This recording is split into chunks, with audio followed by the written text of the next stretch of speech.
Hello students, so last class के अंदर मैंने आप लोगों को law of dominance, law of independent assortment and law of segregation, ये तो हमारा काफ़ी पहले ही वाली क्लास में ऑलरेडी खत्म हो चुका था। फिर मैंने आप लोगों को बढ़ाया था एक्सेप्शंस लॉ ऑफ डोमिनेंस के, और सिर्फ लॉ ऑफ डोमिनेंस के ही पढ़े थे, ना कि लॉ ऑफ इंडिपेंडेंट असॉर्टमेंट के। ठीक है, अब उसके बाद हमारे पास क्या आती है, क्रोमोसोमल थ्योरी ऑफ इनहेरिटेंस। जब हम क्रोमोसोमल थ्योरी ऑफ इनहेरिटेंस के बारे में बात करते हैं तो ये जो क्रोमोसोमल थ्योरी है ये किसके वर्क के बाद बनी थी? मेंडल के वर्क के बाद। पता है क्यों? Reason, communication was not easy, his mathematical approach was new and unacceptable. फिर जो कंसेप्ट था जीन का factor as stable and discrete unit could not explain the continuous variation seen in the nature। भाई कम्युनिकेशन जो उनका था, जो उन्होंने वर्डिंग दी, वो आसान नहीं थी हर किसी के लिए समझना। उनकी मैथमेटिकली अप्रोचेस कि किस तरह से वो कैसे भी क्रॉस करके चल रहे हैं, और सबसे इंपॉर्टेंट पार्ट, जीन स्टेबल नहीं है जो उन्होंने बोले थे। वेरिएशन कहाँ से आ रहे हैं फिर?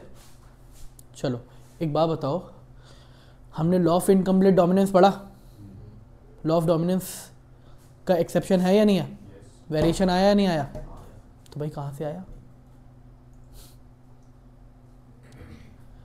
फिर हमने लॉ ऑफ कोडोमिनेंस पढ़ा, वहां पर भी वही सेम रेशो आती है 1:2:1, जीनोटाइपिक फिनोटाइपिक। कहाँ से आया? पाइलोट्रॉपी। फिर पॉलीजेनिक इनहेरिटेंस, ये सब कहां से आया? एक्सेप्शंस ही तो है, वेरिएशन हो रहे हैं ना। क्या मेंडल ने एक्सप्लेन करा उन्हें? नहीं। So he could not give physical proof for existence of factor. ठीक है, उसके बाद इन 19th सेंचुरी में कौन आए थे? डी वेरी, कोरन और वॉन टेस्टमार्क। इन्होंने क्या करा? इंडिपेंडेंटली रीडिस्कवर मेंडल्स की जो भी रिसर्च थी। अब सबसे पहले हमारे पास क्या आती है? क्रोमोसोमल थ्योरी ऑफ इनहेरिटेंस, जो किसने प्रपोज करी थी? Propose by Walter Sutton and Theodore Boveri. इन्होंने क्या करा? इन्होंने कहा pairing and separation of pair of chromosome lead to segregation of pair of factor they carry. एक बात बताओ, क्रोमोसोम क्या होता है? What is chromosome?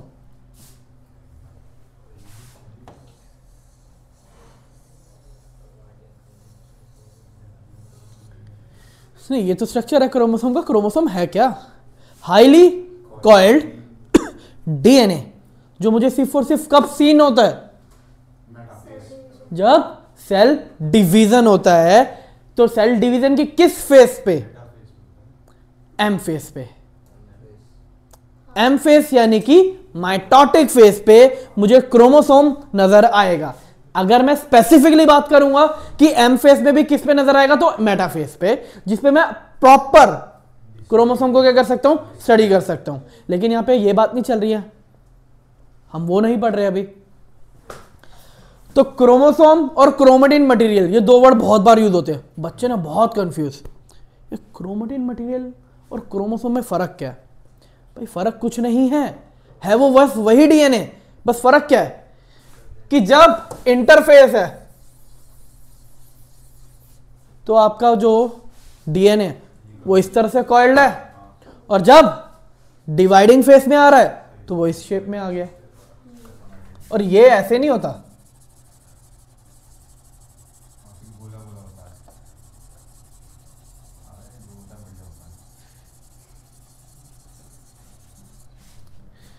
ये भी कुछ इस तरह से होता है, और कुछ फर्क है ही नहीं बच्चों। अब एक बात बताओ, हमने मॉलिक्यूलर बेसिस ऑफ इनहेरिटेंस इसके बाद पढ़ना है, लेकिन हम जरा एक छोटा सा बेसिक कंसेप्ट समझते हैं। मान लीजिए ये डीएनए है, डीएनए डबल स्ट्रैंड ही होता है, तो डीएनए के एक पार्ट को हम क्या कहते हैं, एक पर्टिकुलर सेगमेंट को हम क्या कहते हैं, जीन। ये जीन है। अब एक बात बताओ, जब डीएनए कॉइल्ड होगा तो वो क्रोमोसोम बनेगा, तो भाई जो जीन है वो तो क्रोमोसोम के ऊपर ही आ रहा है या से अलग अलग नहीं ना, कहीं जिस जगह पे ये प्रेजेंट होता है वो क्या होता है, लोकस। ठीक है, जिस पर्टिकुलर जगह पे प्रेजेंट है, लोकस पे प्रेजेंट है, जिसे हम क्या कहते हैं, जीन लोकस। वो जीन लोकस आपका यहां हो सकता है, यहां हो सकता है, यहां यहां यहां यहां यहां यहां यहां यहां कहीं पे भी हो सकता है भाई, कुछ फिक्स थोड़ी ना है, कहीं पर भी हो सकता है, मैं जहां मर्जी बोल सकता हूं, है ना पॉइंट। अब हमने वही समझना है। अब एक बात बताओ, जब आपका ये जो क्रोमोसोम है ये दो टुकड़ों में डिवाइड हो जाता है, एक गया इधर, एक गया इधर, ये दो टुकड़ों में डिवाइड हो गया, तो इसे हम क्या बोलेंगे, सेग्रीगेशन। और ये सेग्रीगेशन कब होता है, जब मियोसिस होता है, क्योंकि मियोसिस का रोल ही क्या है। देखो एक बेसिक कंसेप्ट जरा समझते हैं रिप्रोडक्शन का। एक ऑर्गेनिज्म है, एक सेल है, सेल के अंदर क्या होता है, डीएनए, डीएनए यानी कि क्रोमोसोम। ठीक है, अगर वो क्रोमोसोम डिवाइड नहीं हो रहा, एज इट इज ट्रांसफर हो रहा है, तो इट्स कॉल्ड माइटोसिस, और इसे ही हम कहते हैं एसेक्सुअल रिप्रोडक्शन, है ना, क्योंकि यहां पे एक ही पेरेंट ने एक अपने जैसे को क्या करा, क्रिएट करा, है ना। एक होता है सेक्सुअल रिप्रोडक्शन जो हम पढ़ते हुए आ रहे हैं, मेल है फीमेल है, इसका क्रोमोसोम आधा, इसका क्रोमोसोम आधा, दोनों मिलेंगे, मिला मुझे एक नया प्रोडक्ट जो अलग वेरिएशन शो करेगा। वो इसलिए करेगा ताकि भाई एनवायरनमेंट में क्या रह सके, ऑर्गेनिज्म बेटर सर्वाइवेबिलिटी के साथ रह सके, जिसकी वजह से उसके एनवायरनमेंट को अडेप्ट करने के और सर्वाइवेबिलिटी चांस क्या हो जाएंगे, बढ़ जाएंगे। और सेक्सुअल रिप्रोडक्शन में वेरिएशन ज़्यादा जल्दी आते हैं एज कम्पेयर टू एसेक्सुअल। अगर मान लो कि एसेक्सुअल में अगर वेरिएशन आ रहे हैं तो उसे लग रहे 10 लाख करोड़ साल, वर्डिंग पे ज़रा ध्यान से देख लेना, 10 लाख करोड़ साल बहुत बच्चों, मिलियन बिलियन ईयर्स, मैंने बस उसी के अकॉर्डिंग जस्ट एक वर्डिंग बोल रहा हूँ। वहीं पे अगर आप सेक्सुअल रिप्रोडक्शन की अगर वेरिएशन की बात करो तो सेक्सुअल रिप्रोडक्शन के अंदर वेरिएशन है ना, हमारा कुछ सिर्फ और सिर्फ 1000 सालों के अंदर भी आ सकता है, 100 सालों के अंदर भी आ सकता है, और कुछ नहीं पता 10 साल के अंदर भी आ सकता है। लेकिन ये सेक्सुअल में बहुत स्लो होता है, इसीलिए क्या फॉर्म हुआ, सेक्सुअल रिप्रोडक्शन। अब मेंडल सर वही तो पढ़ रहे थे कि इसका करेक्टर बच्चे के अंदर आया नहीं है, नया करेक्टर, इन्होंने बोला भाई ये फिक्स है। बाकी साइंटिस्ट आके बोलते हैं अच्छा ऐसे ही फिक्स है, तो आपके लॉ ऑफ इनकम्प्लीट डोमिनेंस को कौन एक्सप्लेन करेगा, आपके लॉ ऑफ ये कोडोमिनेंस को कौन एक्सप्लेन करेगा, पाइलोट्रोपी को कौन एक्सप्लेन करेगा, पॉलीजेनिक इनहेरिटेंस को कौन एक्सप्लेन करेगा, फंस गए। अब उसी पॉइंट पर पता लगा कि भाई आप जो जीन करते आ रहे हो, जीन एक्चुअल में जीन प्रेजेंट किसके ऊपर होता है, क्रोमोसोम पे, और जब गैमेट बनते हैं तो जीन ट्रांसफर नहीं होता, क्रोमोसोम ट्रांसफर होता है। मियोसिस में हमने यही तो पढ़ा था class 11th, cell division, chromosome divide होता है, ये सिस्टर क्रोमेटिड आगे ट्रांसफर होती हैं, हैप्लॉइड। अब एक बात बताओ, अगर जीन की पोजीशन या जो पर्टिकुलर जीन चाहिए वो जीन गया ही नहीं तो, अगर वो पर्टिकुलर जीन गया ही नहीं तो क्या चांस है कि जैसा सोच के रखा था प्रैक्टिकली वैसे ही हमारे को क्या देखने को मिले, प्रोजेनी देखने को मिले, कोई चांसेस है नहीं ना। अब certain united chromosome segregation with Mendelian principle, और इसे क्या बोला? Chromosomal theory. इन्होंने क्या बोला? Chromosome are vehicle of heredity. ठीक है, व्हीकल यानी कि क्रोमोसोम लेकर जा रहे हैं जीन को, जो हमारा पैसेंजर मेन है कौन? जीन। लेकिन जीन नहीं जाते, अब जाता कौन है? क्रोमोसोम। टू आइडेंटिकल क्रोमोसोम क्या करते हैं? फॉर्म करते हैं होमोलोगस पेयर। अब होमोलोगस पेयर ऑफ क्रोमोसोम क्या होते हैं? क्या कोई मुझे बता सकता है? होमोलोगस पेयर ऑफ क्रोमोसोम क्या होते हैं? Shape, size, number of gene जिनके सेम हो। ठीक है, और ये होमोलोगस पेयर बनते कैसे हैं?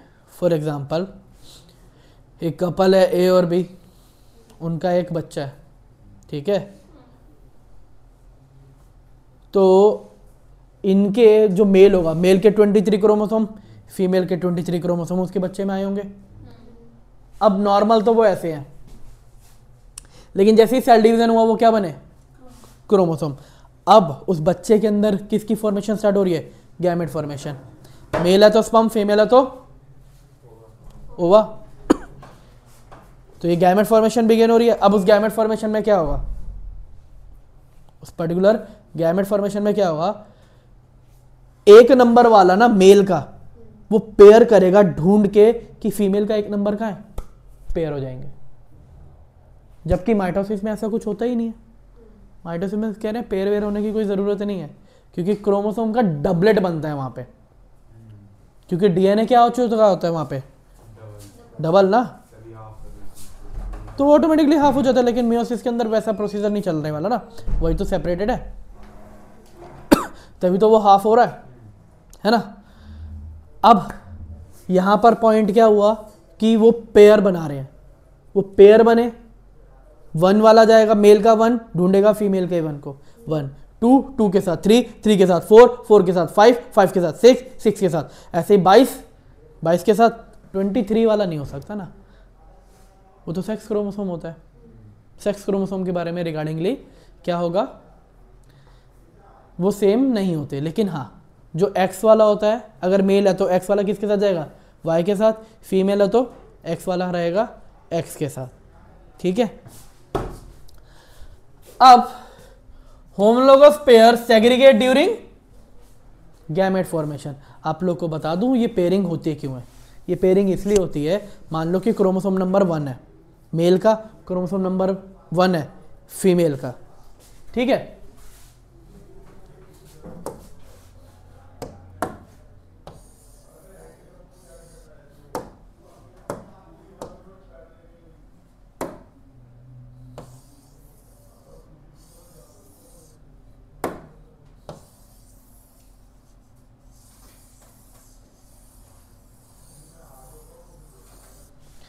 ये क्रोमोसोम नंबर 1 मेल का,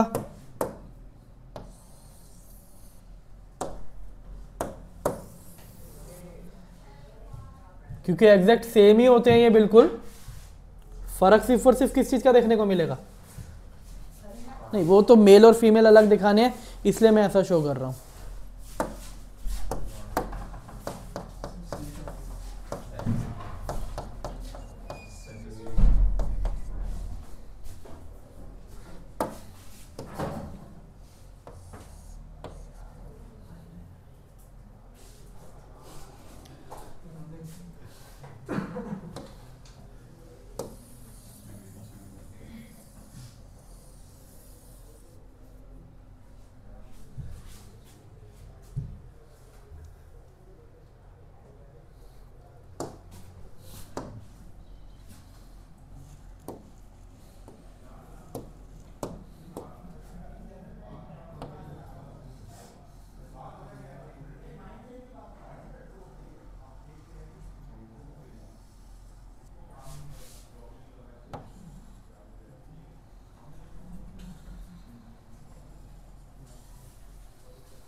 ये क्या हो गया यहाँ पे,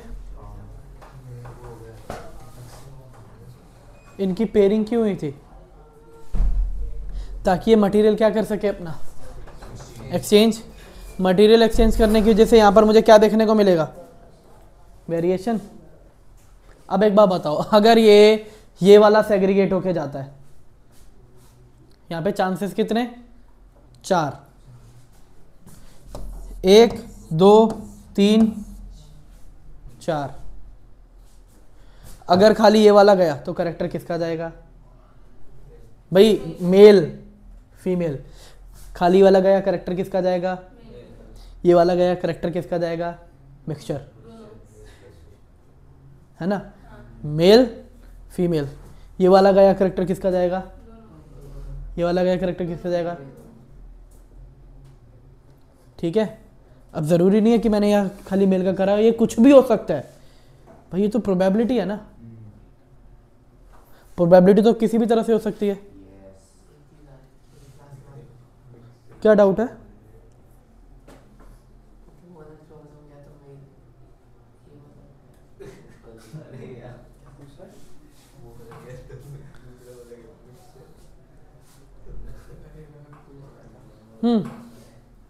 सुनो बच्चों आगे, यहां पर क्या है, ये दोनों के दोनों किसके हैं, क्या यहाँ पर आप लोगों को एक प्रोसेस होता है रिकॉम्बिनेशन देखने को मिल रहा है।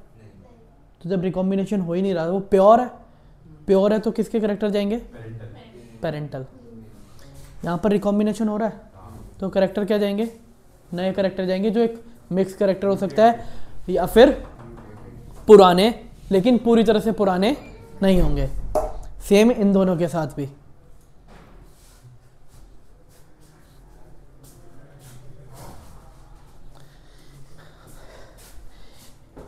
Independent pair, independent pair segregate independently of each other. Gene are present on chromosome, hence gene and chromosomes show करते हैं similar behavior. तो बस वही लाइन है जो किसकी है, मेंडल की। बस यहाँ पे फर्क क्या आ गया, जीन की जगह क्रोमोसोम। ये फेसेस है, G1 G2 पे बाइवेलेंट, मियोसिस 1 मियोसिस 2 और मियोसिस 2 कंप्लीट होने के बाद जर्म सेल। तो क्या क्या वेरिएशन आएंगे, जो मैंने आप लोगों को यहाँ पर इस डायग्राम के साथ एक्सप्लेन कर दिया। ठीक है, अब थॉमस एंड मॉर्गन ने कि क्रोमोसोम थ्योरी जो थी वो बेसिकली किसके ऊपर यूज करके बनाई गई थी, ड्रोसोफिला मेलानोगास्टर।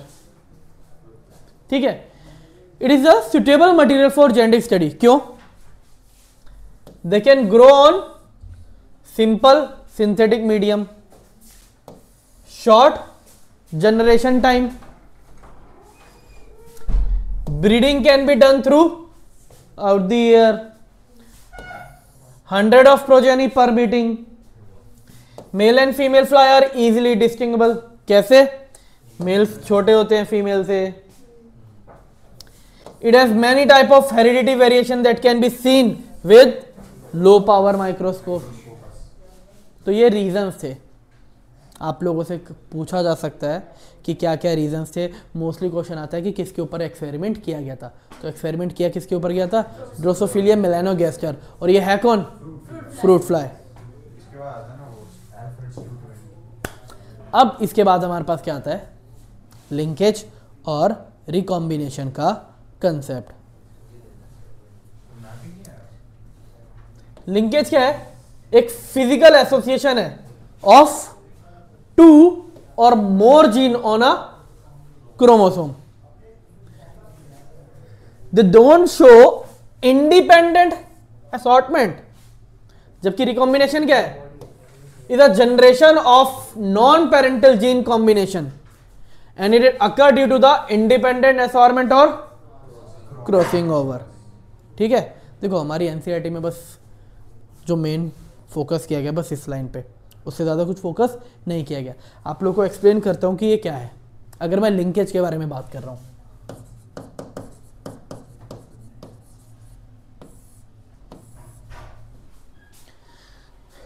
लिंकेज में क्या है, मेरे पास जीन है,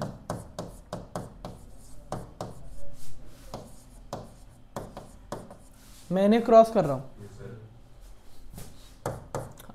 कोई मुझे बताएगा गैमेट क्या बनेंगे? First capital A capital B, चारों ऐसे ही बनेंगे तो एक ही बार लिख रहा हूं, स्मॉल ए स्मॉल बी। मेरे को फर्स्ट जनरेशन क्या देखने को मिलेगी? Capital A small a capital B small b, ये मुझे फर्स्ट जनरेशन देखने को मिलेगी। अब अगर हम इसे क्या करते हैं,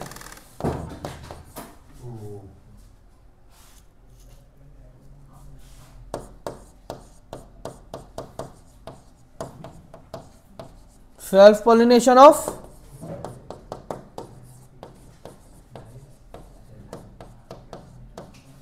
F1 generation,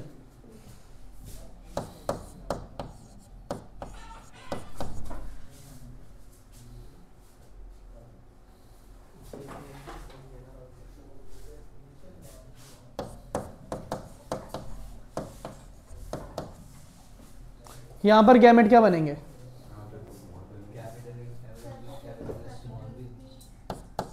capital A capital B capital A small B small a capital B small a small B.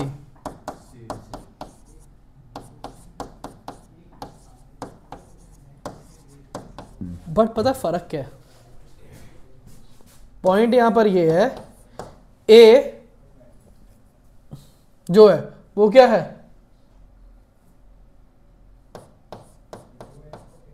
Closely related to capital B only,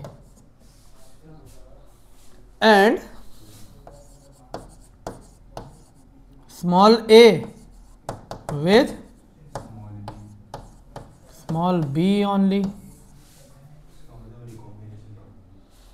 तो भाई जो हम सोच रहे थे,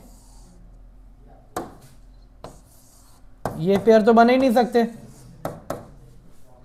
क्योंकि ए वाला तो बी के साथ ही रहेगा कैपिटल वाला, और स्मॉल ए वाला स्मॉल बी के साथ ही रहेगा, ये आपस में इंटरचेंज नहीं हो सकते। क्यों? नॉन पेरेंटल है ना, हम लिंकेज पढ़ रहे हैं। अब बताओ गैमेट क्या, क्योंकि ये तो गलत हो गए। अब गैमेट क्या, capital A capital B small a small b. मुझे इनको क्रॉस करना है किसके साथ? Capital A capital B small a small b. चलो 30 सेकेंड के अंदर आप लोग ये क्रॉस तो कर ही सकते हो, चलो करो।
बच्चों क्रॉस हो गया, तो हमारे पास क्रॉस में क्या आ रहा है?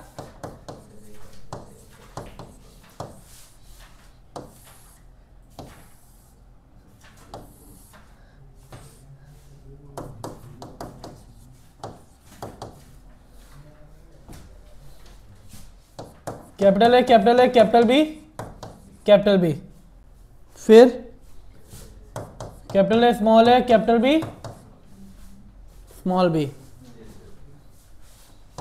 Capital A capital B small B, small B. अगर मैं फिनोटाइप देखूं 1 2 3 क्या आएगा 3:1। अगर मैं जीनोटाइप देखूं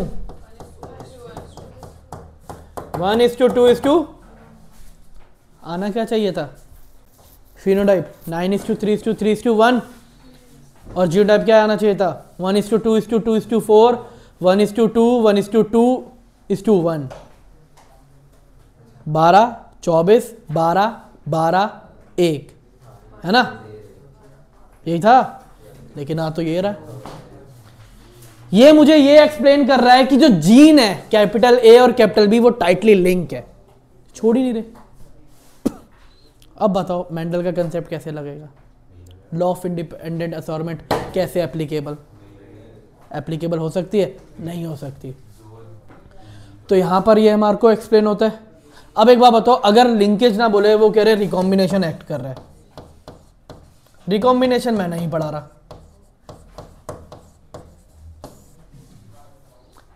अरे डायहाइब्रिड क्रॉस ऑलरेडी पढ़ा तो चुका हूं, दोबारा वही कराऊं। वहां पर हम क्या पढ़ते हैं, चलो हमने जो एग्जांपल पढ़ा था हम उसी के बारे में बात करें। हमने क्या एग्जांपल पढ़ा था, round yellow seed wrinkle green seed. हमारे को नया वेरिएशन क्या देखने को मिला, राउंड ग्रीन सीड और रिंकल येलो सीड। अगर मान लो कि मैं लिंकेज के बारे में बात करता तो भाई मैं जो मर्जी कर लूं, लेकिन मुझे सिर्फ और सिर्फ राउंड येलो सीड और रिंकल ग्रीन सीड ही देखने को मिलते। अगर मैं लिंकेज के बारे में बात करूं, और अगर मैं रिकॉम्बिनेशन पे चला जाऊं तो वहां पर क्या आ जाता है, वेरिएशन आ जाता है। और वो वेरिएशन मुझे क्या बताता है कि भाई रिकॉम्बिनेशन हो रहा है। अब हम क्या सोच के चलते हैं, रिकॉम्बिनेशन जैसे मेंडल सर ने बोला वैसे ही होगा, नहीं, वो वैसे भी नहीं चलने वाला। आओ एग्जांपल देखो, मॉर्गन ने क्या करे, एक्सपेरिमेंट करे, किसके ऊपर, ड्रोसोफिलिया के ऊपर, to study the sex link gene, जिसके उन्होंने क्या करा, yellow body white eye female, ये पॉइंट जरा ध्यान से सुनना, yellow body white eye female cross कराया किसके साथ, ब्राउन बॉडी और रेड आई, ये क्रॉस 1। दूसरा व्हाइट आई मिनिएचर विंग और रेड आई लार्ज विंग। अच्छा यहां पे ना एक वर्ड यूज हो रहा है, wild type. What is the meaning of wild type, जो पॉपुलेशन में सबसे ज्यादा देखने को मिलते हैं वो होती है वाइल्ड टाइप। तो वाइल्ड टाइप वर्ड अगर कभी भी यूज हो तो वाइल्ड टाइप का क्या मतलब है, जो पॉपुलेशन, वाइल्ड टाइप जो पॉपुलेशन के अंदर सबसे ज्यादा एग्जिस्ट करता है करेक्टर, वो करेक्टर क्या कहलाता है, वाइल्ड टाइप। ठीक है, अब ये पॉइंट जरा ध्यान से सुनना। मॉर्गन ने जब इंटरक्रॉस करा F1 प्रोजेनी को, इन्होंने क्या मिला, the two gene did not segregate independently and F2 ratio deviate from the 9:3:3 ratio नहीं हुई। चाहते तो यही थे ना, यही आए, आनी यही चाहिए थी रेशो, क्योंकि डायहाइब्रिड क्रॉस में हमने यही रेशो पढ़ी थी, लेकिन ये रेशो नहीं आएगी। क्यों, जीन वे आर लोकेटेड ऑन द, एक तो ये हमें याद रखना है, ये याद रखने वाला पॉइंट है, when two gene were situated on the same chromosome, the proportion of parental gene combination was much higher than the non-parental type। अब पता है इसका मतलब क्या होता है, कि ये कहना चाह रहे हैं, ये है हमारे पास क्रोमोसोम, इसी पे ना दोनों जीन प्रेजेंट है, तो जीन के बीच का डिस्टेंस क्या हुआ? कम। तो लिंकेज के चांसेस क्या? पता है क्या? ये कहना चाह रहे हैं कि ये जो ए है और बी है ये आपस में ही एक्सप्रेस कर सकते हैं अपने आप को। अगर कैपिटल ए कैपिटल बी के साथ है तभी वो अपने आप को एक्सप्रेस करेगा। अगर कैपिटल ए स्मॉल बी के साथ है तो वो अपने आप को एक्सप्रेस करेगा ही नहीं। हमें कोई कैरेक्टर देखने को मिलेगा ही नहीं, वो एग्जिस्ट ही नहीं कर सकता। और यही तो पॉइंट है। तो इससे हमारे को क्या चीज पता चली? जैसे जैसे डिस्टेंस बिटवीन जीन्स बढ़ेगा लिंकेज क्या होता जाएगा? कम। और रिकॉम्बिनेशन क्या होता जाएगा? बढ़ता जाएगा। तो लिंकेज डिस्टेंस के क्या है? Inversely proportional. लेकिन रिकॉम्बिनेशन क्या है? Directly proportional. अब gene of white eye yellow body, ध्यान से सुन लो पहला cross, white eye yellow body were very tightly linked and show only 1.3% recombination. मात्र 1.3%। आप मुझे नंबर कैलकुलेट करके बता सकते हो 16 के अकॉर्डिंगली कि सिर्फ 16 में से कितने प्रोजेनी रिकॉम्बिनेशन शो कर रहे हैं? आप डायहाइब्रिड क्रॉस कर रहे हो, यहां पे परसेंटेज दी हुई है, मैं बस आपसे नंबर पूछ रहा हूं। आपके पास टोटल इंडिविजुअल कितने आते हैं? 16। अब मैं कह रहा हूं कि 16 का सिर्फ और सिर्फ कितना है? 1.3% है, जो क्या शो कर रहा है मुझे? रिकॉम्बिनेशन। तो टोटल कितने नंबर ऑफ ऑफरिंग है जो 1.3% शो कर रहे हैं?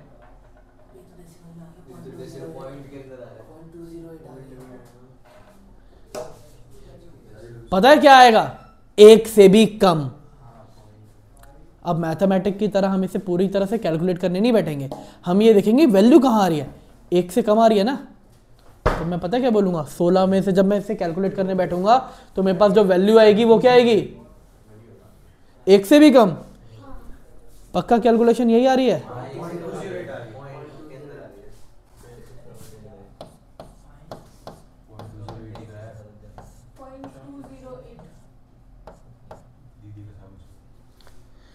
सिक्सटीन का 1.3% निकालना था ना?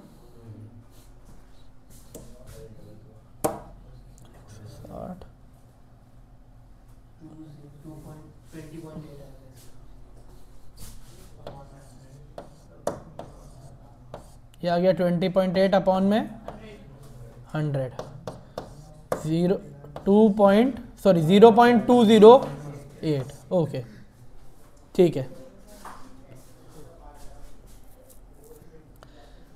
तो तुम लोग करेक्ट हो। तो वैल्यू सोचो, एक से भी कम। अगर एक से भी कम आ रहा है, एक से भी कम आ रहा है, तो मैं तो इसे ना के बराबर ही मान के चल सकता हूँ। भाई बायोलॉजी पढ़ रहे हैं, ये 1.3% आने का मतलब पता है क्या है? कि शायद 1000 में से कोई एक बच्चा निकल जाए अलग। 1000 में से कोई एक बच्चा निकल जाए अलग। एक तरह से तो ये यही पॉइंट हो गया, क्योंकि जितनी ये प्रपोर्शन चल रहा है। अब आप लोग खुद सोचो, ये एक चीज जरूर याद रखना, yellow body white eye female, क्योंकि जो जीन है वो लोकेटेड किस पे है? एक्स क्रोमोसोम पे। और ड्रोसोफिला मेलानोगास्टर का जो सेक्स क्रोमोसोम होता है वो सेम होता है हमारी तरह। इसलिए मॉर्गन ने एक्सपेरिमेंट किसके ऊपर करा? ड्रोसोफिलिया के ऊपर। दूसरा, जब उन्होंने देखा कि white eye miniature wing, white I with loosely link, और यहां पे रिकॉम्बिनेशन के परसेंटेज देख लो कितनी बढ़ गई, 37.2। आप लोग यहां पे मुझे नंबर कैलकुलेट करके दिखा सकते हो कि कितने नंबर आएंगे?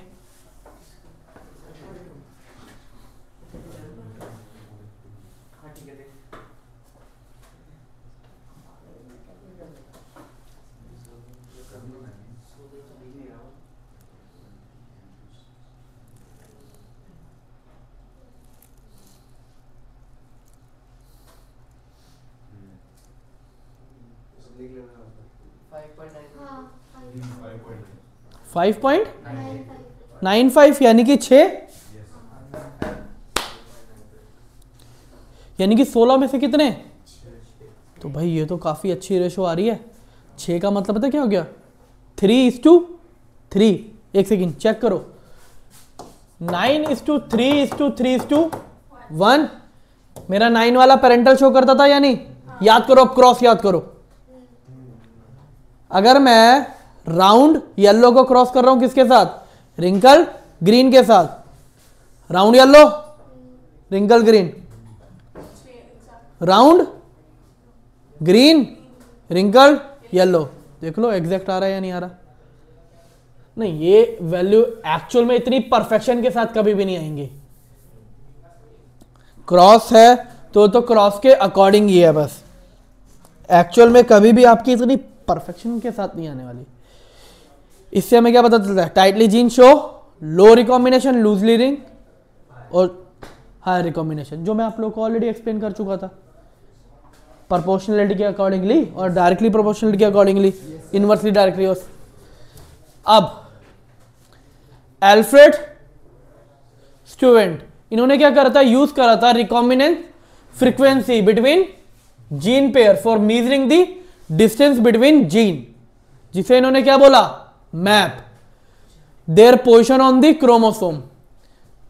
तो genetic map are use as a state point in sequencing of genome, जिसे हम यूज करते हैं किसमें?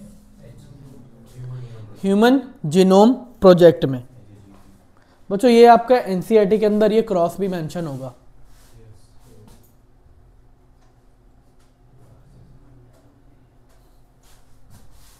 मैं ये मैपिंग वाला पार्ट अभी क्वेश्चन के साथ कराता हूं, पहले एक बारी हम ये क्रॉस देख लेते हैं।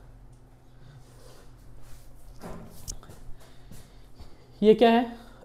मेल या female? Female, plus sign female होता है। येलो बॉडी और वाइट आई किसके साथ क्रॉस हो रहा है? Wild type. ठीक है, वाइल्ड टाइप कौन? मेल। आपको F1 जनरेशन क्या देखने को मिल रही है? वाइल्ड टाइप और येलो वाइट। फिर इनका क्या कराया? क्रॉस कराया। हमें क्या देखने को मिलता है? वाइल्ड टाइप, वाइट, येलो अलग, येलो वाइट, वाइल्ड टाइप,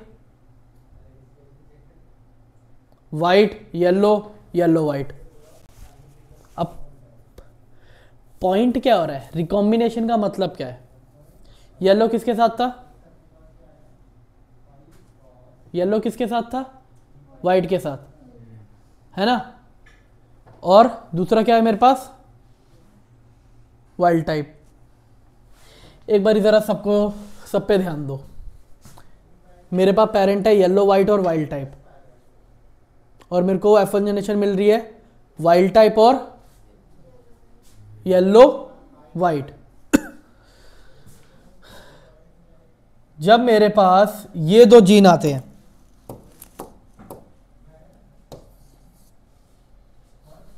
यहां पे वाइल्ड टाइप ही रहा। अब क्योंकि येलो वाला आ गया तो खाली वाइट, फिर yellow white, yellow white, wild type.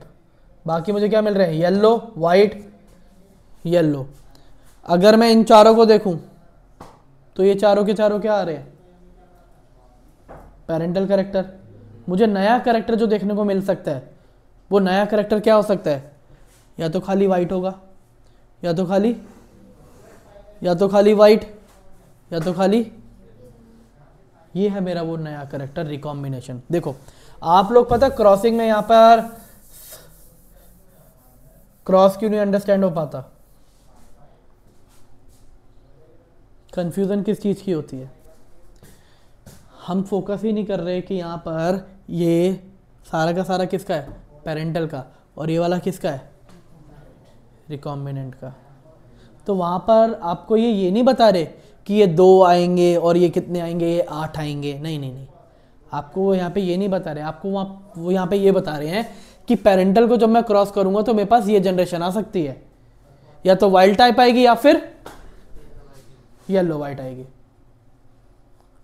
ठीक है, अब एक बात बताओ, आपका ये है 1 नंबर 2 नंबर, ये है ए, ये है बी, एक किसके साथ आया, 2 किसके साथ आया, यानी कि ये मेरे को क्या कह रहे हैं, अगर ए मेरा क्या है, ए मेरा करेक्टर शो करेगा, कोई भी हो, ए करेक्टर शो कर रहा है नहीं कर रहा, और यहां पर कौन करेगा, करेक्टर शो कौन कर रहा है, 2। ठीक है, अब या तो आप कलर के अकॉर्डिंग देख के चलो, दूसरा हमारे पास क्या तरीका होता है, मैं क्या लेके चलूं, इनके जो क्या दिए हुए हैं पेयर, चलो पेयर का अगर हम क्रॉस देखें, पहला क्या है, ये क्या है,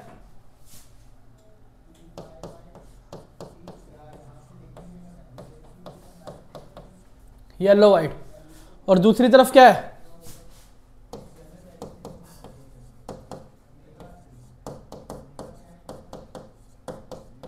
बताओ, पेयर यही है। बच्चों गैमेट बनाना, गैमेट क्या बनेंगे,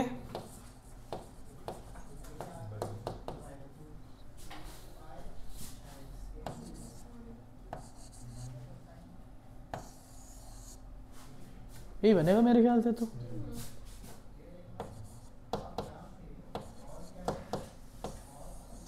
क्या कोई और गैमेट बन सकता है, क्रॉस करना,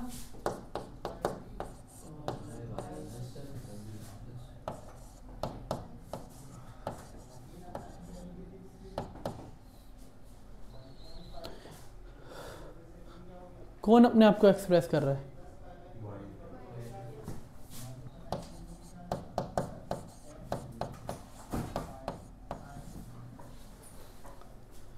वाइल्ड टाइप सिर्फ और सिर्फ क्या कर रहा है, अपने आप को एक्सप्रेस कर रहा है। ठीक है, लेकिन बच्चों अगर मान लो, क्योंकि यहां पर भी जैसे मैंने यहां पर गैमेट लिए, ये 2-2 के पेयर में थे ना, ये अकेला था ना, एक यहां पर क्या है, कुछ नहीं है, एक यहां पर क्या है, कुछ नहीं है, नील है, तो नील के लिए मैंने कुछ बनाया नहीं था ना, तो ये वाला एक नील वाले के साथ भी तो करेगा या नहीं करेगा, क्रॉस करेगा या नहीं, क्या आएगा, नील, खाली, क्या शो करेगा,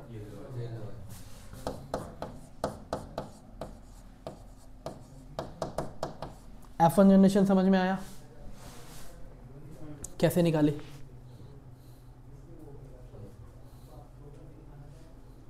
क्योंकि मोस्टली 99% या 90% बच्चे इसी में कंफ्यूज रहते हैं। समझ में आया F1 जनरेशन कैसे निकाली, F2 जनरेशन कैसे निकालते हैं। अब यहाँ पे तो 2 तरह के आ रहे हैं, है ना। चलो एक काम करो, आप लोग सबसे पहले इसे सेल्फ क्रॉस करो, आपका पहला काम है इसे सेल्फ क्रॉस करना, और आप लोग मुझे बताओ कि आप लोग के पास क्या क्या प्रोजेनी आ रहे हैं, फिर मैं आगे एक्सप्लेन करता हूं। आप लोग के पास 1 मिनट का टाइम है।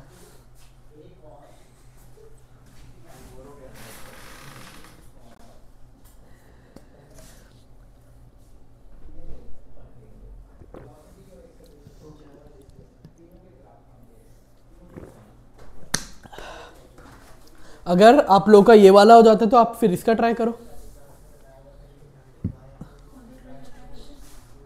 देखो आपके पास 3 केस है,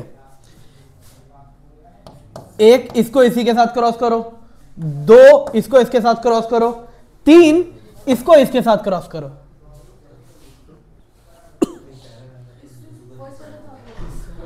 फर्स्ट को फर्स्ट वाले के साथ क्रॉस करो, 1 1।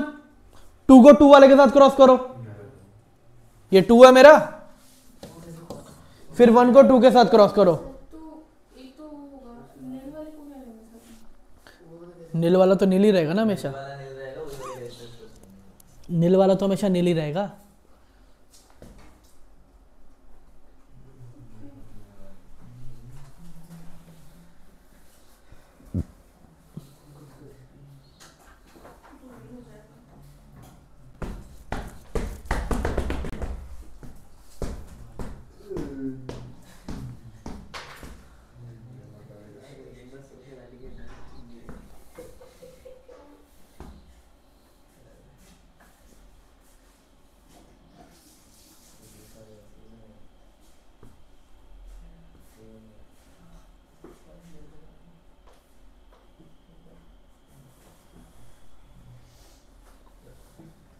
चलो बच्चों, टाइम हो गया और टाइम नहीं मिलेगा।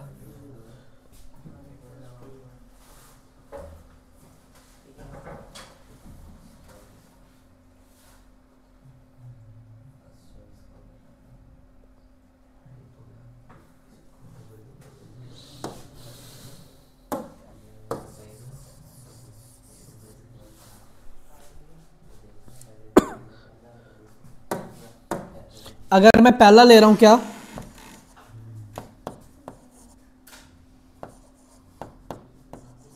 और इसको इसी के साथ क्रॉस करा रहा हूं,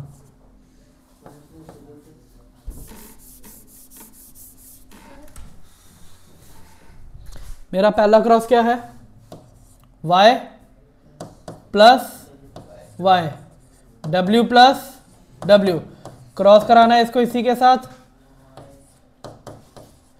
गैमेट क्या बनेंगे, y प्लस दूसरा y प्लस w। क्या है यहां पे y प्लस और w साथ में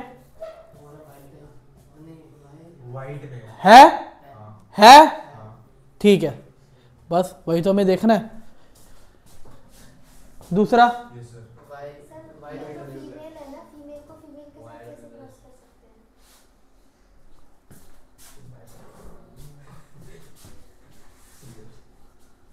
कहाँ मेंशन है ये फीमेल है, वो एक second, female character specifically cross के अकॉर्डिंग है ना, आगे जो करेक्टर आएंगे दीदी उसके लिए।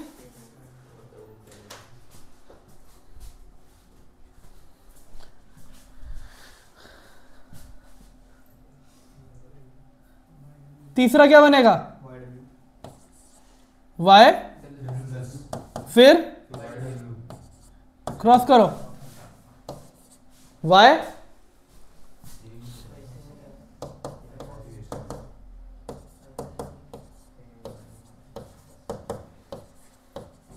अब आप ये बताओ कि आपके गैमेट यहां पर क्या क्या बनने वाले हैं।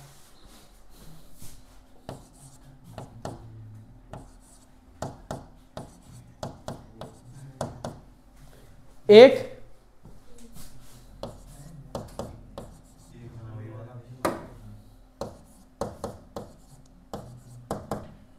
दो,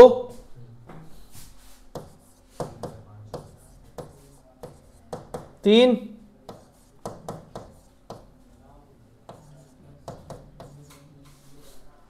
चार, ये आपके कितने आएंगे, एक, ये कितने आएंगे, दो, ये कितने आएंगे, दो, और ये कितने आएंगे, चार। फिर क्या मिलेगा आपको, पांचवा कैरेक्टर,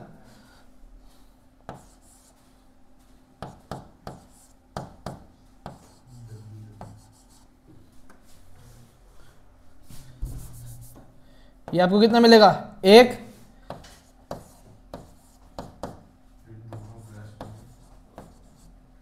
ये आपको दो मिलेंगे। फिर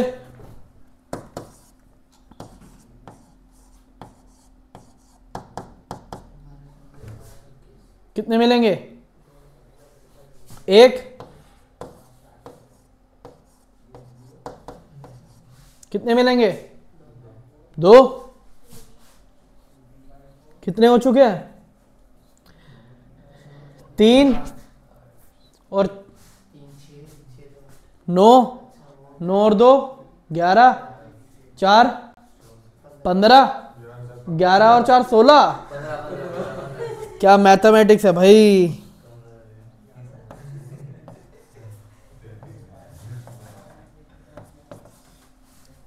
और एक 16। अब एक बार इधर आओ, वापस इधर आओ। वाइल्ड टाइप मेरी क्या क्या हो सकती है? वाइल्ड टाइप कब आ रही थी? जब प्लस y और प्लस w है। Wild type plus y plus w, wild type. और कहीं है? जब वो दोनों साथ में है, प्लस y और प्लस w जब दोनों साथ में है, क्या आएगा? Wild type. तो अगर मैं इन सब को लेके चलूं तो ये मेरा हमेशा क्या आएगा?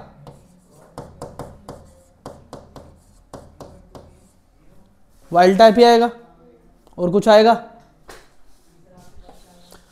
दूसरा, मेरा येलो व्हाइट कब आ रहा है? जब कैपिटल Y किसके साथ है? सॉरी Y किसके साथ है?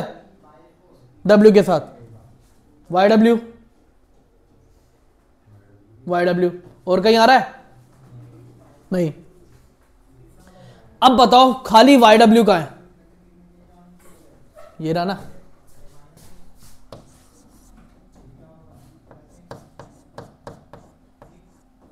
क्या आ रहा है? येलो,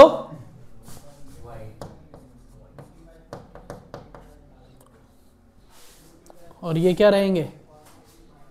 रिकॉम्बिनेशन के नए कैरेक्टर। और वो नए कैरेक्टर क्या हैं? एक सेकेंड।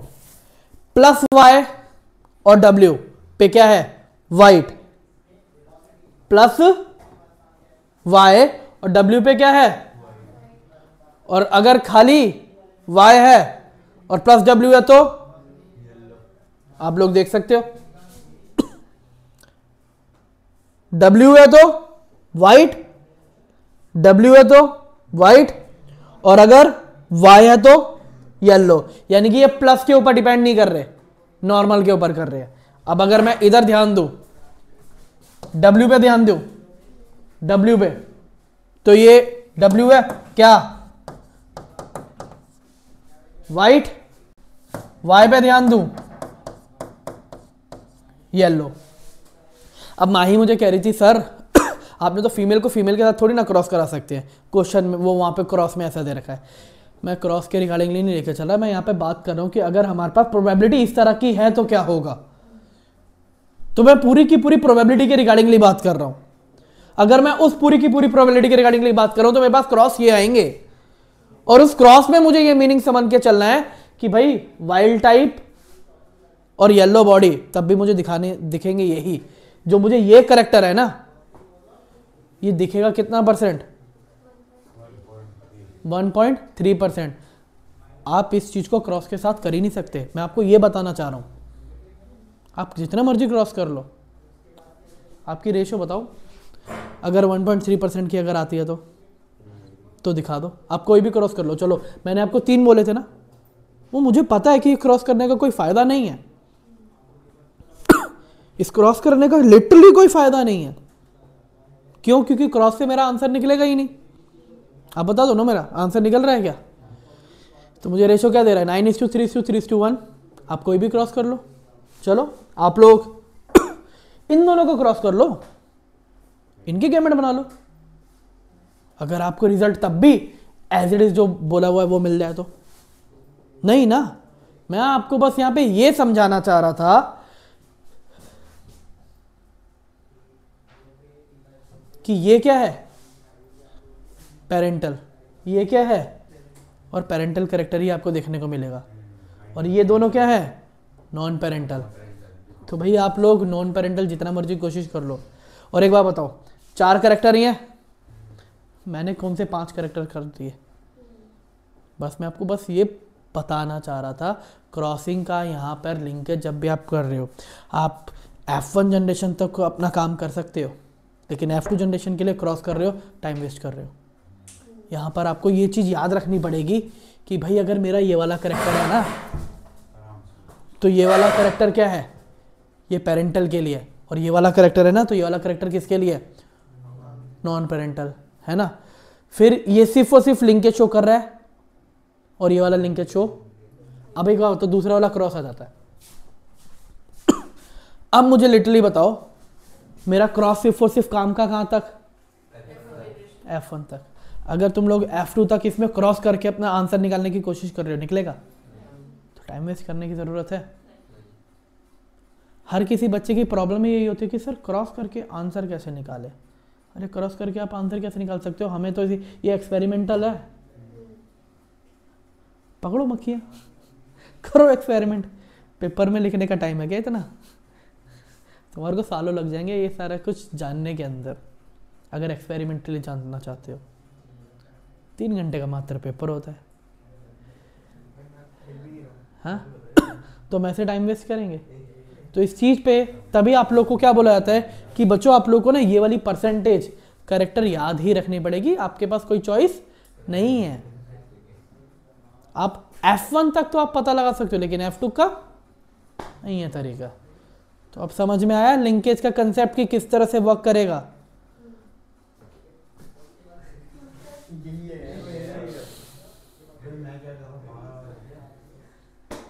नेक्स्ट हमारे पास आता है सेक्स डिटरमिनेशन। सॉरी, मैंने बोला था मैं आपको मैपिंग बताऊंगा, जेनेटिक मैपिंग।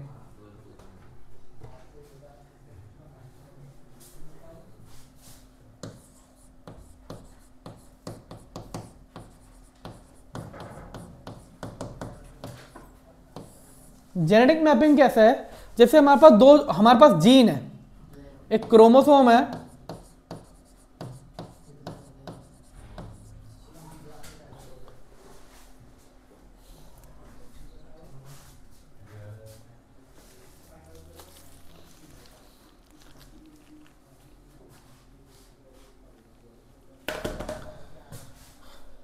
वो कंटेन कर रहा है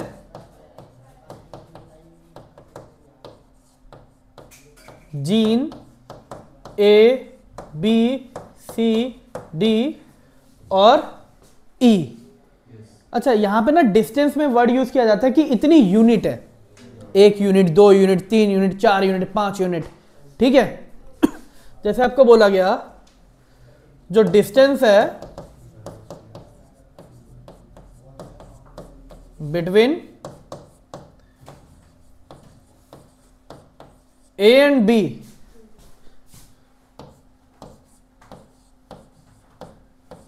वो है 7 यूनिट।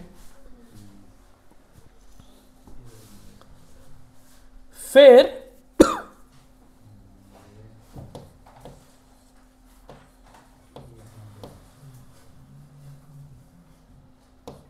B और D में डिस्टेंस जो है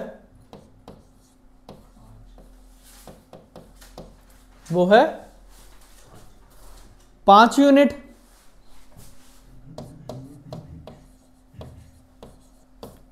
A एंड D में है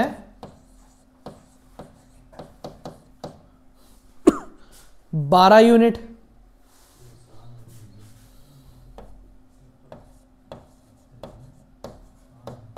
C और D में है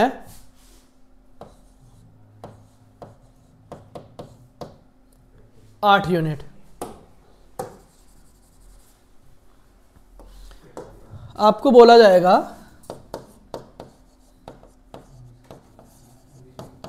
arrange the gene in the pattern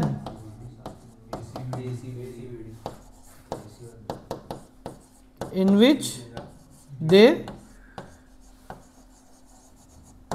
present on chromosome। ACBD, बड़ी जल्दी कर भी दिया। देखो अगर मैं स्केल देखूं तो सबसे ज्यादा कितना आ रहा है 12, और डिस्टेंस 12 किसका भाई ए से शुरू हो रहा है डी पे खत्म हो रहा है, यानी कि सबसे ज्यादा डिस्टेंस इन्हीं के बीच में। अब अगर मैं 5 यूनिट कम करूं डी से तो बी आ जाता है, यानी कि ये 5 तो ये 7, टोटल 12 हो रहा है, यानी कि करेक्ट पोजीशन है। फिर क्या कह रहे हैं सी और डी में 8 यूनिट, तो ऑटोमेटिकली ऑब्वियस ही बात है सी यहीं पे ही आएगा, तो ACBD। ये होती है जेनेटिक मैपिंग, जिससे हम ये पता लगा सकते हैं कि क्रोमोसोम के अंदर जीन कहाँ कहाँ पर प्रेजेंट है, किस तरह से प्रेजेंट है। नेक्स्ट, अब हम आगे बढ़ते हैं सेक्स डिटर्मिनेशन पे। ओके, सेक्स डिटर्मिनेशन बेसिकली कौन सा प्रोसेस है?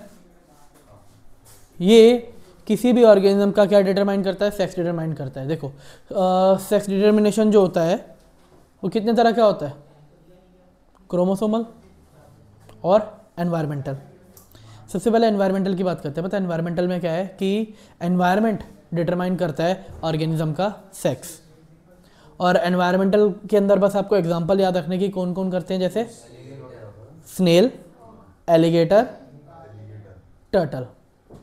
Snail, alligator, turtle. आपको इससे ज़्यादा डेप्थ में और कुछ नहीं पूछा जाएगा, ठीक है।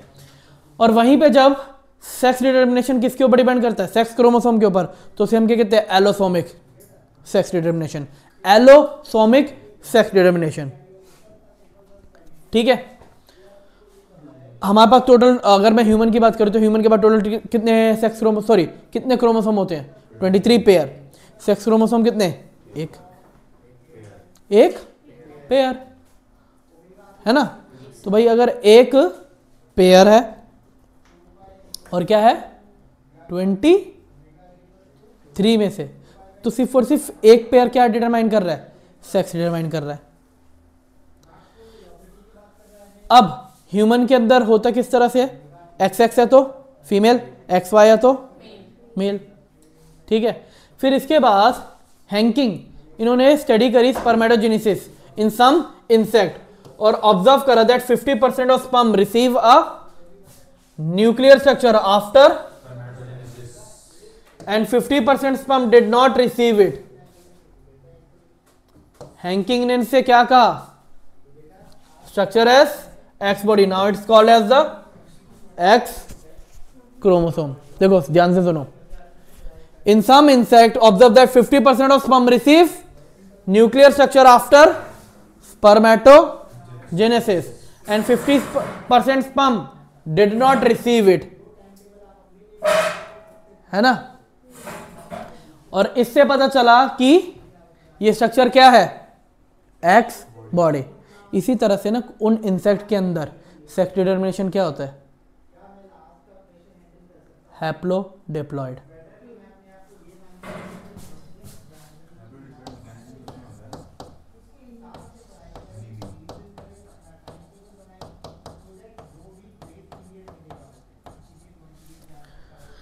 डिटर्मिनेशन इन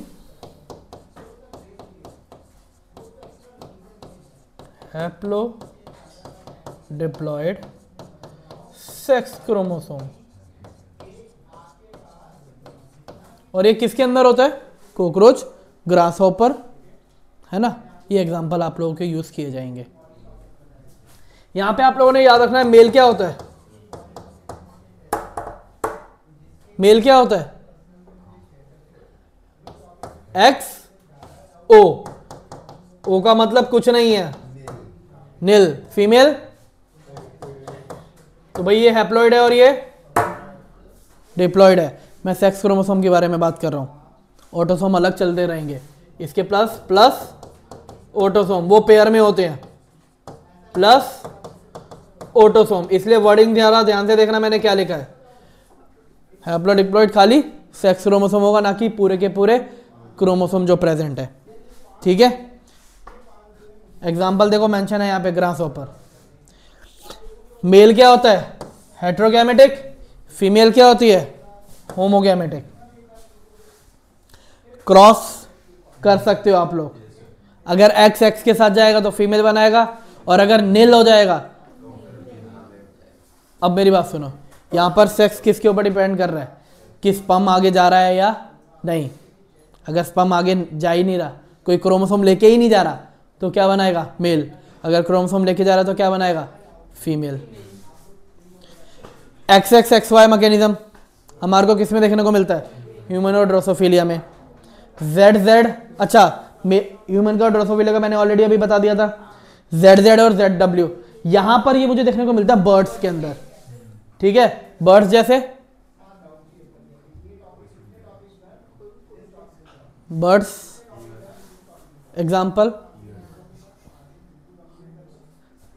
नॉन वेजिटेरियन लोगों का सबसे फेवरेट फूड चिकन।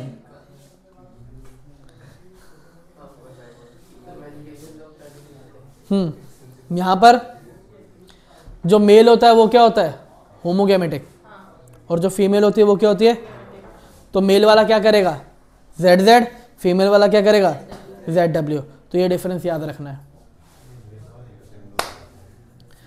बच्चों। सेक्स डिटरमिनेशन इन ह्यूमन ये आप लोगों का काम है, ये आप लोग कर सकते हो, ठीक है।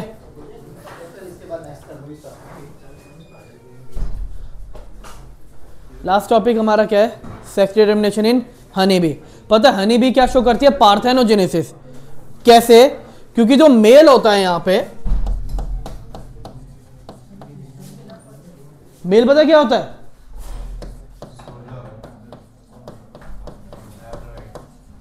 अरे बॉडी ही एप्लॉयड है, जबकि फीमेल क्या है?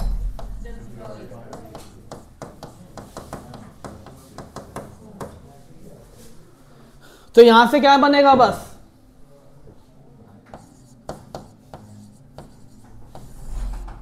स्पर्म आ रहा है अगर, और यहां से क्या आ रहे हैं? ओवा ओवा। अगर स्पर्म और ओवा कंबाइन होते हैं तो क्या बनेगा? फीमेल। और खाली ओवा है, खाली ओवा है, क्या बनेगा? मेल। यानी कि मेल का तो कोई पिताजी ही नहीं है, मेल के कोई पिताजी नहीं है। अब जब यही सेम फीमेल है, ये भी क्रॉस करेगी, तो इस फीमेल के भी क्या होगा? आगे अगर आप इसे क्रॉस करते हो तो इसके पास भी क्या होगा? ओवा और ओवा। अब इनकेस ये इसका एक ओवा किससे क्या करता है? फ्यूज करता है किसके साथ? स्पर्म के साथ, है ना। तो क्या? फीमेल। लेकिन अकेला ओवा तो, यानी कि एक ओवा वापस क्या बनेगा? मेल। फीमेल्स और स्पर्म वापस किससे है? मेल। देखो मेरी बात सुनो, यहां पे क्वेश्चन किस तरह का आता है। हनी बी के अंदर फादर नहीं होते लेकिन ग्रैंडफादर होते हैं। भाई फादर पता है क्यों नहीं है? क्योंकि खाली ओवा से डेवलप हो रहा है। अब ये जो फीमेल है, इस फीमेल के तो पिताजी हैं, फीमेल के तो पिताजी होते हैं, तो फीमेल का बाद में बच्चा नहीं होगा तो वो मेल होगा ना। तो इस तरह से अगर फीमेल के पिताजी एग्जिस्ट कर रहे हैं और उसका ये बेटा है, तो बेटे के नाना जी हुए या नहीं हुए? हो गए ना, नाना जी एग्जिस्ट कर रहे हैं ना, नाना जी। तो ग्रैंड पेरेंट्स हुए या नहीं हुए? ग्रैंड फादर वो भी, ठीक है। हम यहाँ पे मैटरनल पैटर्नल के बारे में बात ही नहीं कर रहे क्योंकि ये स्पेसिफाई नहीं किया गया, बस ये बोला गया है कि फादर नहीं होते, ग्रैंडफादर होते हैं। तो इस तरह से ग्रैंडफादर होते हैं। और ये कंडीशन क्या है? पार्थेनोजेनेसिस, जो हमें क्या शो करता है? हैप्लोडिप्लॉइड सेक्स डिटरमिनेशन सिस्टम। अनिकेत वहां पर जो था वो क्या था? हैप्लोडिप्लॉइड सेक्स क्रोमोसोम। वर्डिंग में डिफरेंस याद रखना कि वो खाली सेक्स क्रोमोसोम के लिए है, और भाई ये तो पूरा सिस्टम ही है, हैप्लोडिप्लॉइड सेक्स डिटरमिनेशन सिस्टम। तो यहां तक हमारा ये वाला पार्ट खत्म होता है। इसके बाद अब हमारा सिर्फ और सिर्फ क्या बचा? म्यूटेशन और जेनेटिक डिसऑर्डर, जो हम नेक्स्ट क्लास के अंदर कवर करेंगे।